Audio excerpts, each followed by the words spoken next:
पिछले वीडियो में हमने आप लोगों को लॉ ऑफ मास सेक्शन के बारे में बताया था।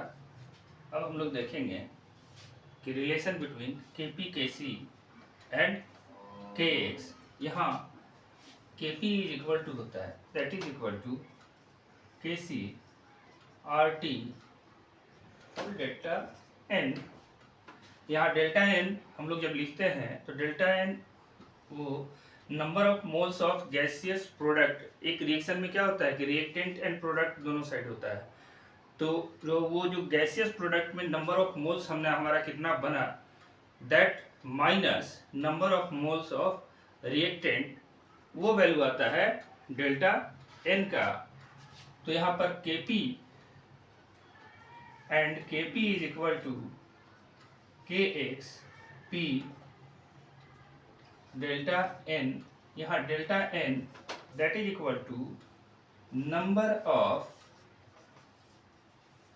Moles of gaseous product minus number of moles of gaseous reactants in a chemical equation। यहाँ इसका वैल्यू आता है कि नंबर ऑफ डेल्टा एन का वैल्यू है number of moles of gaseous product minus number of moles of gaseous reactant in a chemical equation. अब हम लोग देखते हैं कि क्या हो जब इस डेल्टा एन का वैल्यू जीरो हो, क्या हो जब डेल्टा एन का वैल्यू जीरो से ज़्यादा हो, और क्या होगा जब डेल्टा एन का वैल्यू जीरो से कम होगा। तो हम लोग देखते हैं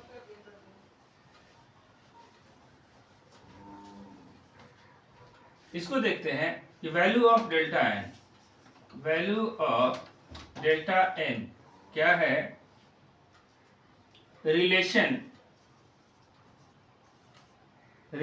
बिटवीन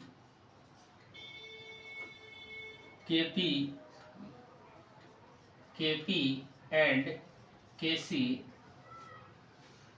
अब देखते हैं कि यूनिट्स क्या होगा केपी का, units of KP and units of KC, क्या यूनिट्स हो सकते हैं। यहां अगर delta N is equal to zero, जो पावर आ रहा था, अगर पावर जीरो हो, number of moles of gaseous product minus number of moles of gaseous reactant, अगर ये बराबर हो जाए तो डेल्टा एन का वैल्यू क्या हो जाएगा, जीरो हो जाएगा। जब जीरो हो जाएगा उस केस में क्या होगा, के P is equal to K सी। जो के पी का वैल्यू होगा वही वैल्यू के सी का हो जाएगा, और यहाँ पर कोई भी यूनिट नहीं होगा इसका, इस केस में नो यूनिट्स, और यहाँ भी कोई भी यूनिट नहीं होगा, नो यूनिट्स। अब अगर डेल्टा एन का वैल्यू अगर बड़ा हो जाए, किससे, जीरो से, हमने यही नहीं लिखा था के P is equal to K सी, क्या लिखा था, हाँ, K C R T delta N.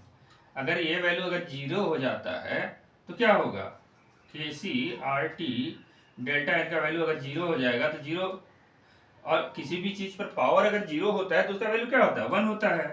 तो K C into one that is equal to K C. तो यहाँ के पी का वैल्यू के सी के बराबर हो गया ना, वही तो हमारा आ रहा था, हमने तो वही कहा कि के P is equal to K सी अगर डेल्टा एन का वैल्यू जीरो आता है। तो अगर डेल्टा एन का वैल्यू जीरो से वन आता है, अगर यहाँ पर जीरो से बड़ा हो गया, वन हो गया, टू हो गया, थ्री हो गया, तो क्या होगा उस केस में, ऑब्वियसली जो के पी का वैल्यू है वो के सी से बड़ा हो जाएगा, के पी का वैल्यू के सी से बड़ा हो जाएगा, और उस केस में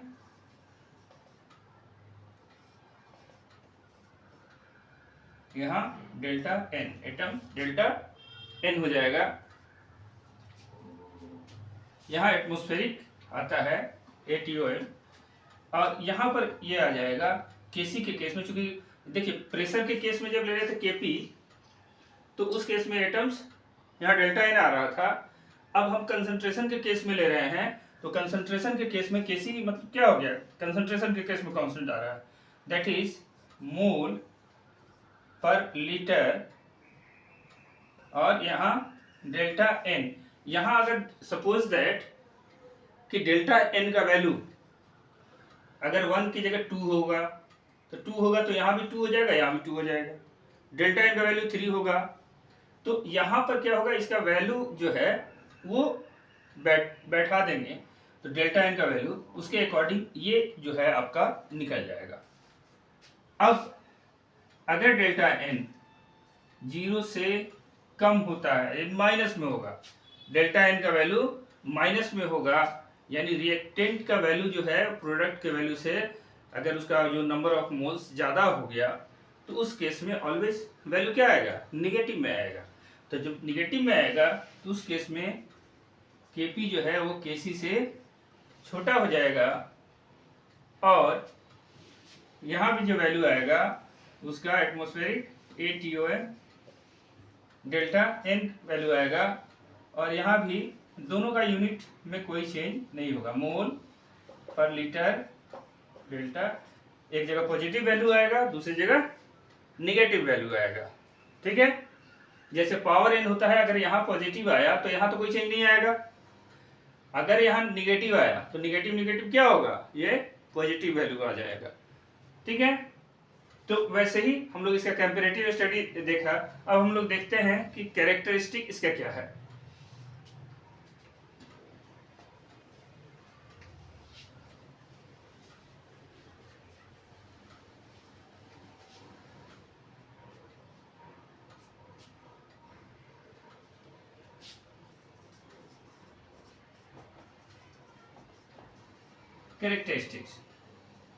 कैरेक्टरिस्टिक्स में जब देखेंगे कि वैल्यू इक्विलिब्रियम कांस्टेंट का वैल्यू क्या होगा, इक्विलिब्रियम कांस्टेंट ही चूंकि हम लोग यहाँ पढ़ रहे हैं, तो इक्विलिब्रियम कांस्टेंट का वैल्यू क्या होगा, तो the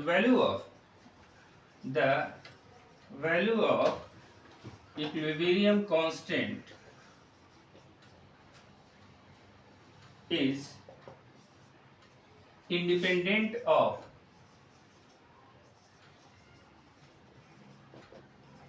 independent of original concentration of reactant,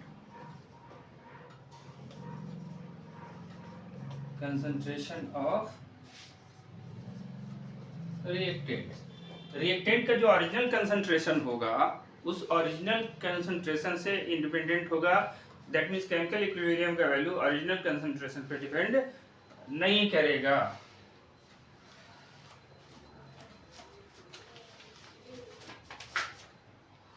दूसरा है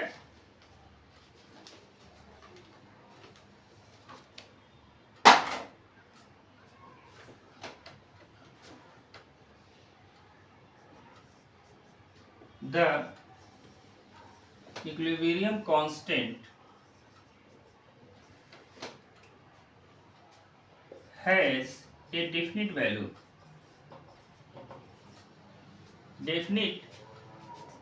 value for every reaction at a particular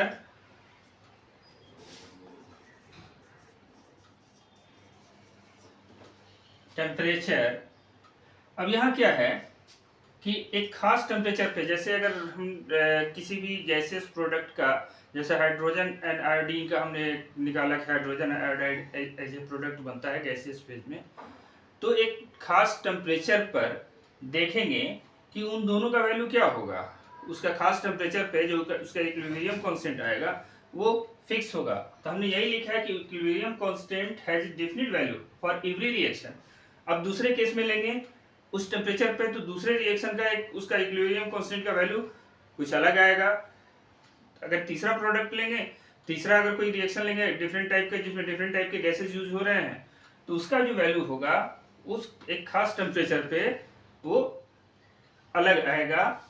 however, लेकिन होता क्या है कि हाउएवर इट वेरीज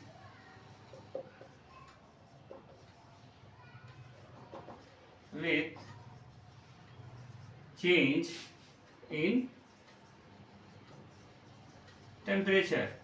जैसे ही टेम्परेचर बदलेगा, चेंज होगा, तो टेम्परेचर के चेंज के साथ ये इक्विलिब्रियम कांस्टेंट का जो वैल्यू है वो भी चेंज हो जाएगा किसी भी गैसियस प्रोडक्ट के लिए। ठीक है, अब आते हैं next point.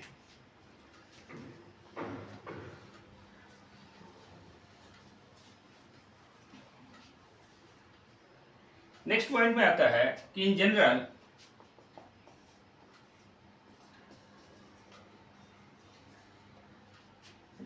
KF that is equal to 1 by KB। यहाँ KF और KB क्या है? KF फॉरवर्ड रिएक्शन है और KB बैकवर्ड रिएक्शन है। जैसे अगर कोई भी केमिकल रिएक्शन में अगर लेते हैं तो कोई भी X यहाँ प्रोडक्ट बन रहा है भाई, रिएक्शन ऐसे X से Y में कन्वर्ट हो रहा है, तो इधर से जब इधर रिएक्शन जाएगा तो इसको फॉरवर्ड रिएक्शन बोलते हैं, जब रिएक्शन से आपका प्रोडक्ट बनता है। और अगर इधर से Y से X की ओर आ रहा है तो उस रिएक्शन को बैकवर्ड रिएक्शन बोलते हैं। तो फॉरवर्ड रिएक्शन का कांस्टेंट जो है KF वो बराबर होता है किसके? 1 by KB in backward reaction, that is inversely proportional होता है। ठीक है, इनवर्सली प्रोपोर्शनल होता है कि एक बढ़ेगा तो दूसरा कम होगा। फॉरवर्ड रिएक्शन का रेट अगर बढ़ता है तो बैकवर्ड रिएक्शन का रेट क्या होगा? कम हो जाएगा।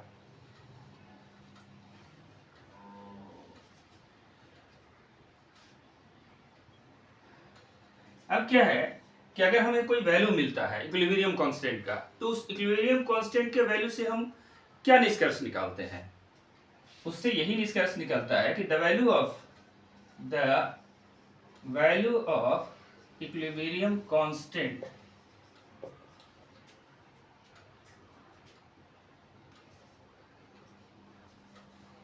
tells that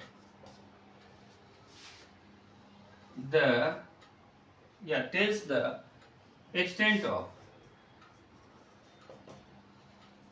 extent to which a reaction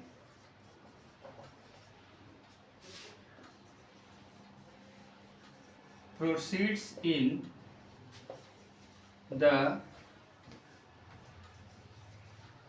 forward or reverse direction.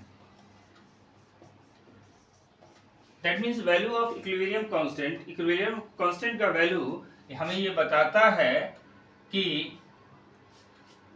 Reaction जो है कितना ज्यादा फॉरवर्ड की ओर जा रहा है या कितना बैकवर्ड रिएक्शन हो रहा है, किस लेवल तक हो रहा है रिएक्शन और किस डायरेक्शन में हो रहा है। फॉरवर्ड रिएक्शन हो रहा है तो किस लेवल तक हो रहा है, और बैकवर्ड रिएक्शन हो रहा है तो वो किस लेवल तक हो रहा है।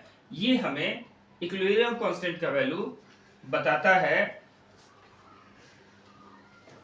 दूसरी चीजें हैं कि इक्विलिब्रियम कांस्टेंट अगर उसमें आप कैटलिस्ट क्यों डालते हैं कि किसी भी रिएक्शन जो है वो फास्ट करना हो या स्लो करना हो, अपने अकॉर्डिंग हम रिएक्शन का रेट को अगर चेंज करना चाहते हैं तो वहां पर हम कैटलिस्ट का यूज करते हैं। तो उस कैटलिस्ट से इक्विलिब्रियम कांस्टेंट पर कोई इफेक्ट पड़ेगा? नहीं पड़ेगा। कि इक्विलिब्रियम कांस्टेंट जो होता है टोटली इंडिपेंडेंट होता है किसी भी कैटलिस्ट के प्रेजेंस से। तो यहां पर लिखें कि the equilibrium constant is independent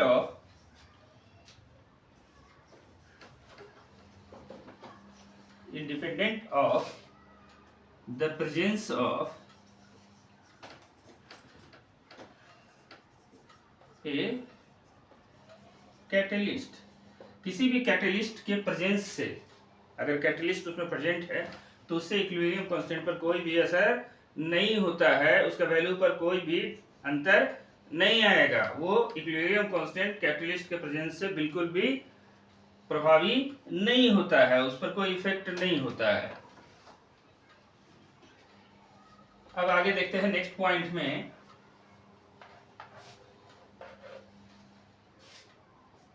कि the value of equilibrium constant changes with the change, हमने जैसा पहले बताया था, चेंज इन टेम्परेचर। पहला पॉइंट में हमने लिखा था कि however the value of equilibrium constant changes with temperature. तो यहाँ पर इक्विलिब्रियम कांस्टेंट का जो वैल्यू होगा वो टेम्परेचर के साथ चेंज करता है। तो उसमें क्या है कि थर्मोडायनेमिकली हम लोग अगर इसको एक्सप्रेस करना चाहें तो कैसे एक्सप्रेस करेंगे? Thermodynamically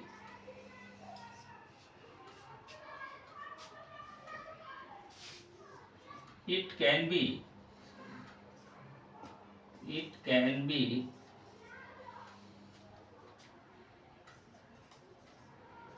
soon as if K1 and K2 are equilibrium constants at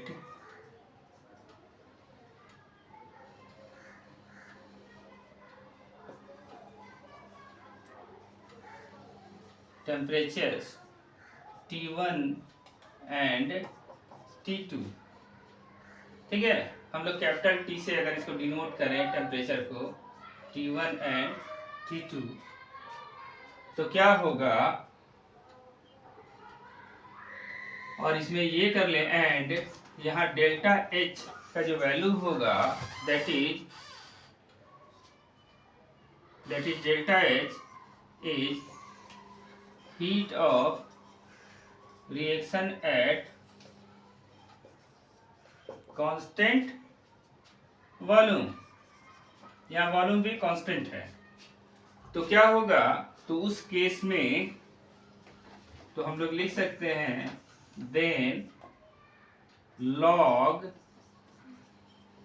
K2 minus log K1 that is equal to minus delta H by 2.303 R 1 by T1। क्या है कि यहाँ दो टेम्परेचर T2 एंड T1, तो यहाँ पर क्या होगा T2 माइनस 1 बाई T1। ये हमारा वैल्यू आएगा। इसको, इस वैल्यू को हम लोग क्या बोलते हैं? इसको हम लोग बोलते हैं वन ऑफ इक्वेशन भी बोलते हैं।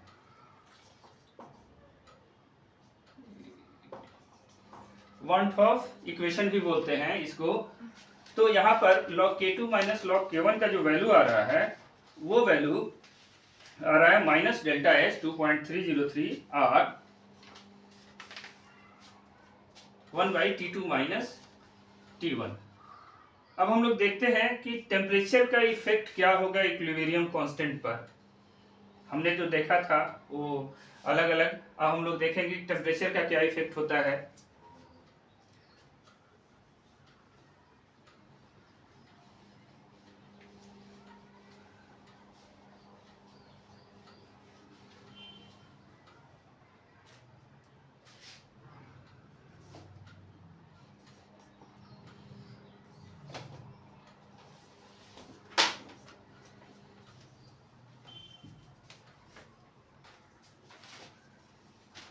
Effect of temperature. अब टेम्परेचर का क्या इफेक्ट होता है, अब यहां देखते हैं कि व्हेन डेल्टा H का वैल्यू अगर जीरो हो, यानी चेंज इन हीट या इंथैल्पी हम लोग देखते हैं उसका वैल्यू अगर जीरो हो, दैट मीन्स यहां पर क्या हो रहा है कि नो हीट इज एब्जॉर्ब और इवॉल्व, क्योंकि यहाँ डेल्टा H जीरो है। अगर डेल्टा H का वैल्यू कुछ होता तो हो सकता है पॉजिटिव या निगेटिव होता, तो वहाँ हीट एब्जॉर्ब होता या हीट वहाँ इवॉल्व होता। तो उस केस में क्या होगा कि उसी इक्वेशन का आगे हम लोग जब एक्सटेंशन, अभी जब पिछले इक्वेशन में हमने देखा log k2 minus log k1, तो अगर डेल्टा एच का वैल्यू 0 है तो यहाँ का ऊपर का वैल्यू, अगर मान लीजिए कि यहाँ हमने क्या लिखा था minus delta H by 2.303 R 1 by T2 minus T1। अब सपोज दैट कि इसी का वैल्यू हमारा 0 आ रहा है, डेल्टा एच का वैल्यू क्या आ रहा है 0 आ रहा है, तो उस केस में ये तो टोटल क्या हो जाएगा 0। यहाँ पर 0 वैल्यू बैठाएंगे तो डिवाइड करेंगे तो 0 और ये मल्टीप्लाई होगा तो टोटल 0 हो जाएगा। यहाँ टोटल वैल्यू क्या हो रहा है 0 आ जा रहा है। उस केस में क्या होगा कि log k2 is equal to log k1 और k2 is equal to k1। हमारा ये अलग आ रहा है कि उस केस में k2 और k1 दोनों कांस्टेंट का वैल्यू सेम हो जाएगा। लेकिन अगर व्हेन डेल्टा h वो अगर पॉजिटिव रहता है तो क्या होगा। पहला कंडीशन था कि डेल्टा एच 0 होगा। अब दूसरा कंडीशन में हम लोग आ रहे हैं कि क्या होगा कि डेल्टा एच अगर पॉजिटिव रहता है तो क्या होगा। तो पॉजिटिव रहने का मतलब है कि वहां हीट एब्जॉर्ब हो रहा है। पॉजिटिव का मतलब है कि देन हीट इज एब्जॉर्ब, वहां पर हीट एब्जॉर्ब हो रहा है। तो हीट एब्जॉर्ब में क्या होगा, रिएक्शन जो है, जब हीट एब्जॉर्ब होता है तो रिएक्शन क्या होता है इंडोथर्मिक होता है। The reaction is endothermic. Endothermic reaction में क्या होता है हीट एब्जॉर्ब होता है। आप क्या करते हैं किसी भी चीज को हीट करने के लिए बाहर से आप हीट अप्लाई करते हैं, तब जाकर के वो रिएक्शन आगे बढ़ता है। तो उस केस में क्या होगा कि आपका T2 क्या होगा वो बड़ा हो जाएगा T1 से। जब हीट देंगे तो क्या होगा इनिशियल टेम्परेचर और फाइनल टेम्परेचर के बीच में अंतर आएगा ना, तो फाइनल टेम्परेचर क्या होगा ज्यादा हो जाएगा। तो फाइनल टेम्परेचर ज्यादा हो जाएगा तो T2 बड़ा हो जाएगा T1 से। तो इस केस में ये log k2 minus log k1 का जो वैल्यू आता है वो ऑलवेज पॉजिटिव आएगा। क्यों, क्योंकि ये पॉजिटिव है और T2 बड़ा होगा। यहाँ पर T2 क्या है T1 से बड़ा हो जाएगा, तो जब इसका डिफरेंस आएगा तो वो भी क्या होगा पॉजिटिव आएगा। तो टोटल वैल्यू जो है उसका पॉजिटिव आ जाएगा। ठीक है, तो जब पॉजिटिव आ जाएगा तो यहां पर क्या हो जाएगा 10 log k2 का वैल्यू जो है log k1 से बड़ा हो जाएगा। log k2 का वैल्यू उस केस में log k1 से बड़ा हो जाएगा। जब ये वैल्यू बड़ा होगा तो obviously k2 is greater than k1 हो जाएगा। ठीक है, और जब बड़ा हो जाएगा तो इसके बेसिस पर हम क्या निष्कर्ष निकाल सकते हैं। देखिए, तो इसके बेसिस पर हम निष्कर्ष क्या निकाल सकते हैं। इसके बेसिस पर हम निष्कर्ष ये निकाल सकते हैं कि the value of equilibrium constant is higher at high temperature. यहां पर क्या है कि इक्विलिब्रियम कांस्टेंट का इसके अनुसार जो हमारा रिजल्ट आ रहा है, तो वैल्यू ऑफ इक्विलिब्रियम कांस्टेंट क्या होगा हायर टेम्परेचर पे हाई हो जाएगा, ज्यादा हो जाएगा। अब एक तीसरा केस आता है। अब क्या आता है तीसरा केस, हमने दो केस देखा delta H is equal to 0। पहला केस क्या देखा delta H is equal to 0, दूसरा केस देखा डेल्टा एच पॉजिटिव, और तीसरा केस हम लोग देख रहे हैं डेल्टा एच जब निगेटिव हो तो क्या होगा। यहां पर लिखते हैं कि if delta H is negative, तो डेल्टा एच निगेटिव कहने का मतलब क्या होगा, हमने पॉजिटिव में देखा T2 क्या है T1 से बड़ा हो जाता है। तो यहाँ पर निगेटिव का मतलब है, डेल्टा एच निगेटिव का मतलब है कि उससे रिएक्शन से हीट क्या हो रहा है, बाहर निकल रहा है, हीट इज इवॉल्व। इसमें क्या कर रहा है कि the heat is evolved in this reaction. So thus the reaction is क्या है, एक्सोथर्मिक। एक्सोथर्मिक जब हीट बाहर निकल रहा है उस रिएक्शन से, तो वो रिएक्शन क्या हो गया, एक्सोथर्मिक रिएक्शन हो गया। अब उससे हीट बाहर निकल रहा है, तो उस केस में क्या होगा, दोनों टेम्परेचर के बीच का अंतर क्या होगा, दोनों टेम्परेचर के बीच का अंतर क्या होगा,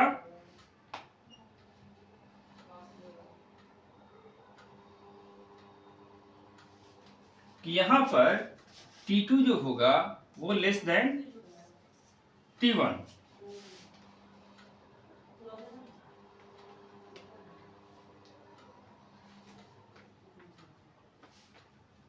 तो उस केस में यहां पर क्या है कि log K2 minus log K1 का वैल्यू जो है वो निगेटिव आ जाएगा, क्योंकि ये वैल्यू T1 जब बड़ा हो जाएगा तो T1 से T2 करेंगे तो निगेटिव वैल्यू क्या होगा, ऑब्वियसली बड़ा हो जाएगा। तो यहां पर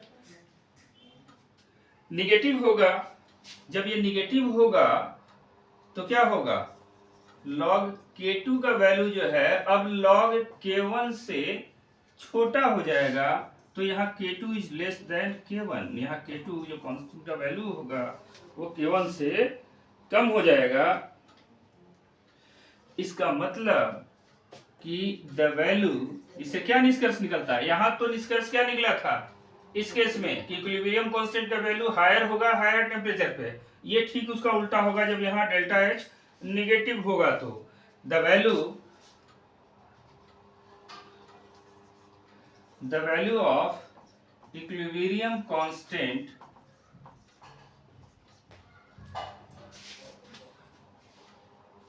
is lower at higher temperature. जब हाई टेम्परेचर होगा, हायर टेम्परेचर पे इक्विलिब्रियम कांस्टेंट का वैल्यू क्या होगा, कम हो जाएगा। In the case of exothermic reaction, जब रिएक्शन होगा तो क्यों, क्योंकि फाइनल टेम्परेचर जो होगा वो इनिशियल टेम्परेचर से कम हो जाएगा, इनिशियल ज्यादा हो जाएगा, एक्सोथर्मिक रिएक्शन है तो हीट तो बाहर निकलेगा, तो उस केस में क्या होगा, कम हो जाएगा उसका temperature.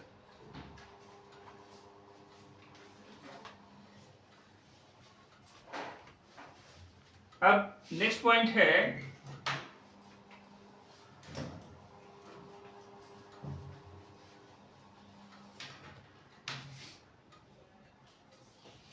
The value of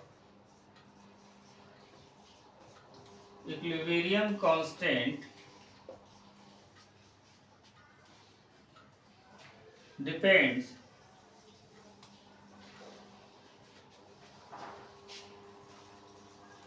upon the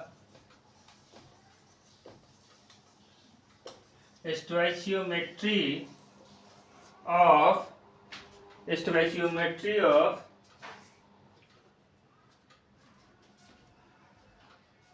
the chemical equation. For example, we can take 2SO3, ये गैसियस स्टेज में आ रहा है, ये जब टूटेगा तो क्या होगा, 2SO2 gaseous state plus O2 gaseous, ठीक है। एंड SO3 अगर इसका डिसोसिएशन होता है गैसियस का, क्या गैसियस, तो यहां होगा SO2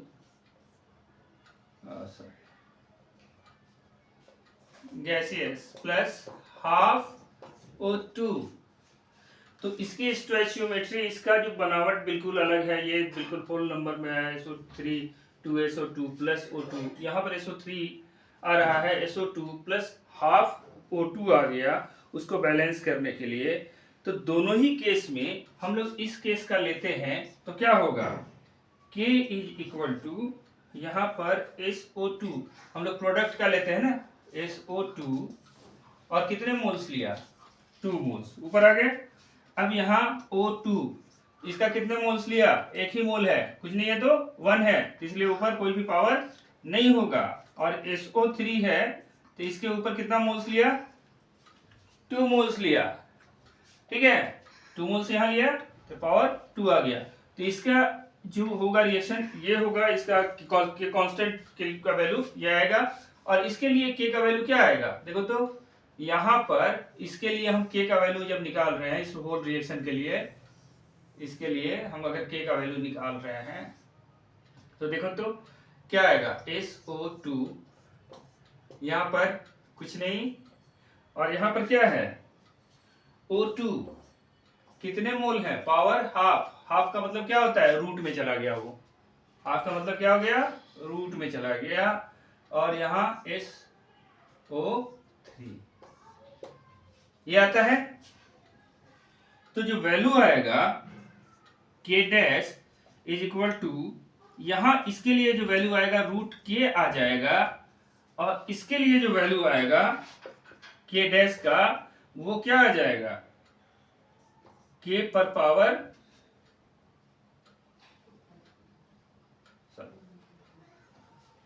यहां पर रूट K, और ये क्या आ जाएगा, K to the exponent half. दोनों ही केस में ये वैल्यू आएगा। अब क्या होगा कि दोनों के जो पावर है, ये 2 है, तो उस पावर पे डिपेंड करेगा इसका कैलकुलेशन। तो इसलिए कहा जाता है कि जो वैल्यू आएगा इक्विलिब्रियम कांस्टेंट K का, वो डिपेंड करेगा स्टोइचियोमेट्री ऑफ केमिकल इक्वेशन। उस केमिकल इक्वेशन के स्टोइचियोमेट्री किस टाइप का है, बिल्कुल सिंपल है, कॉम्प्लेक्स है, या पावर किस टाइप से है, तो वो उस पर डिपेंड करेगा। ठीक है, आगे हम लोग नेक्स्ट वीडियो में देखते हैं दूसरा टॉपिक।